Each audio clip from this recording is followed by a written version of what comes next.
जय हिंद। तो जैसा आप लोग को पता है कि हम लोग अभी मैथ में अध्याय 13 आयतन एवं पृष्ठ क्षेत्रफल पढ़ रहे हैं। तो कल मैंने आप लोग को घनाभ के फार्मूला के बारे में बता दिया और हम लोगों ने उससे संबंधित पिछले साल पूछे गए प्रश्न को भी हल किए। तो आज हम लोग बेलन और शंकु के फार्मूला और उससे पूछे गए प्रश्न को हल करेंगे। तो सबसे पहले हम लोग फार्मूला को देखते हैं, इसमें कौन कौन से फार्मूला होते हैं। बेलन का आयतन बराबर क्या होता है ये सब देखते हैं। तो हम लोग बेलन से स्टार्ट करते हैं। बेलन को इंग्लिश में सिलेंडर बोलते हैं। ठीक, तो ये होता है बेलन, इस तरह का होता है बेलन। यहाँ पर एक वृत्त बना रहता है, इधर भी वृत्त। ये होती है त्रिज्या और ये होता है बेलन की ऊंचाई। ये होता है बेलन की ऊंचाई और ये होता है बेलन की त्रिज्या। बेलन की त्रिज्या बराबर आर बराबर होता है d/2। व्यास किसको बोलते हैं? तो ये जो वृत्त है इस पूरे जीवा को व्यास बोलते हैं। ये एक सीधी रेखा को व्यास बोलते हैं। और जो त्रिज्या होता है, त्रिज्या व्यास की आधा होता है। त्रिज्या व्यास का आधा होता है। तो बेलन की त्रिज्या r बराबर d/2। बेलन की त्रिज्या r बराबर d/2। अगर त्रिज्या दिया रहे व्यास पूछे निकालने तो व्यास d बराबर हो जाएगा 2 गुना r। व्यास d बराबर हो जाएगा 2 गुना r। वृत्तीय आधार का क्षेत्रफल, वृत्तीय आधार का क्षेत्रफल, ये जो बेलन में ये जो वृत्त है, ये जो वृत्त है, तो वृत्तीय आधार का क्षेत्रफल बराबर फार्मूला होता है पाई आर स्क्वायर। ये जो वृत्त होता है तो वृत्तीय आधार का क्षेत्रफल बराबर होता है फार्मूला पाई आर स्क्वायर। वृत्तीय आधार का क्षेत्रफल बराबर फार्मूला होता है पाई आर स्क्वायर।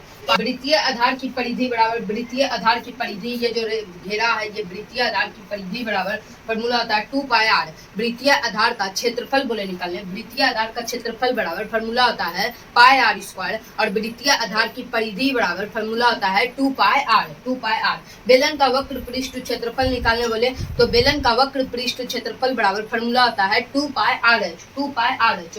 वक्र पृष्ठ क्षेत्रफल बराबर फार्मूला होता है 2 पाई आर एच। बेलन का पूर्ण पृष्ठ क्षेत्रफल बोले निकालने तो बेलन का पूर्ण पृष्ठ क्षेत्रफल बराबर फार्मूला होता है 2 pi R into R plus H. बेलन का पूर्ण पृष्ठ क्षेत्रफल बराबर फार्मूला होता है 2 pi R into R plus H. बेलन का आयतन निकालने बोले तो बेलन का आयतन बराबर फार्मूला होता है पाई आर स्क्वायर एच।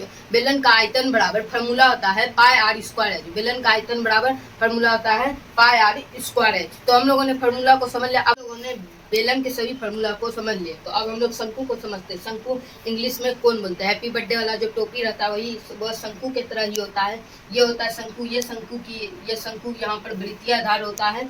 ये शंकु की त्रिज्या, ये ऊंचाई, और शंकु में त्रिज्यक ऊंचाई होती है एल होता है। ठीक, ये जो पूरा है यहाँ से यहाँ तक ये होता है शंकु की त्रिज्यक ऊंचाई एल, और ये होता है शंकु की त्रिज्या यहाँ से यहाँ तक ये होता है शंकु की ऊंचाई।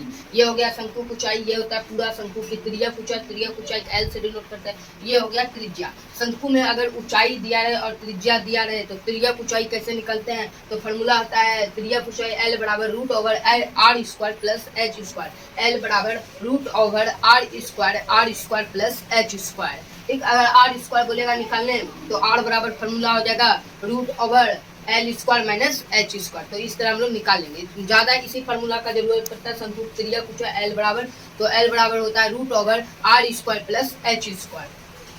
अगर शंकु का आयतन बोले निकालने तो शंकु का आयतन बराबर फार्मूला होता है 1/3 पाई आर स्क्वायर एच। ठीक, शंकु का आयतन बराबर फार्मूला होता है 1/3 पाई आर स्क्वायर एच। शंकु का पूर्ण पृष्ठ क्षेत्रफल बराबर फार्मूला होता है pi R into R plus L. शंकु का पूर्ण पृष्ठ क्षेत्रफल बराबर फार्मूला होता है pi R into R plus L. शंकु का अगर वक्र पृष्ठ क्षेत्रफल बोले निकालने तो शंकु का वक्र पृष्ठ क्षेत्रफल बराबर फार्मूला होता है पाई आर एल। शंकु का वक्र पृष्ठ क्षेत्रफल बराबर फार्मूला होता है पाई आर एल। तो इतना ही फार्मूला का काम है हम लोग को। ये सभी फार्मूला याद कर लिए, इंपॉर्टेंट है। के फार्मूला को समझ लिया तो अब हम लोग गोला और अर्धगोला के फार्मूला को समझते हैं। कौन कौन से फार्मूला होता है? ये होता है गोला इस टाइप का होता है। तो गोला के फार्मूला समझते हैं। गोला में भी त्रिज्या होता है। गोला में ये त्रिज्या होता है।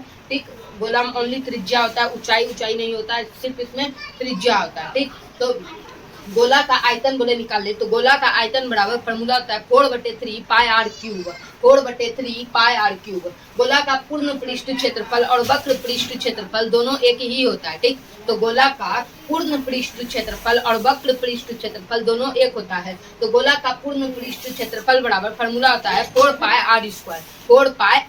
हम लोग अर्धगोला के फार्मूला को समझते हैं। ठीक, तो गोला का ये आधा होता है, ये अर्धगोला इस टाइप का होता है, ये अर्धगोला। ठीक, तो अर्धगोला का आयतन बोले निकालने तो अर्धगोला का आयतन बराबर फार्मूला होता है 2/3 pi R cube. 2/3 pi R cube. इसमें होता है गोला का आयतन 4/3 पाई आर क्यूब और अर्ध गोला का आयतन बराबर, समझ गए, अर्ध गोला का आयतन बराबर फॉर्मूला होता है 2/3 पाई आर क्यूब।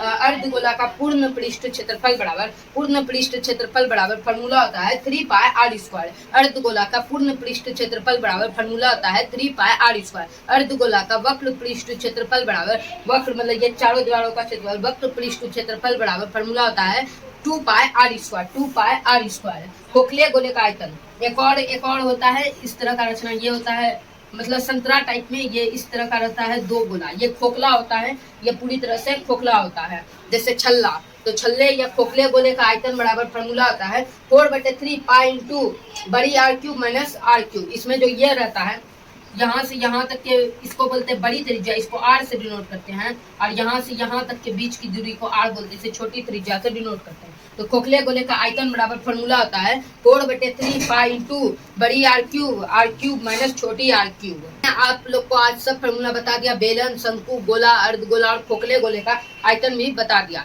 तो कल से हम लोग प्रश्नावली 13.1 को शुरू करेंगे और एक एक करके प्रश्न को हल करेंगे। तो आज के लिए वीडियो यहीं रहने देते हैं, अंत तक आप लोग वीडियो जरूर देखिएगा। अगर वीडियो अच्छा लगे तो लाइक, कमेंट, सब्सक्राइब और शेयर जरूर करें।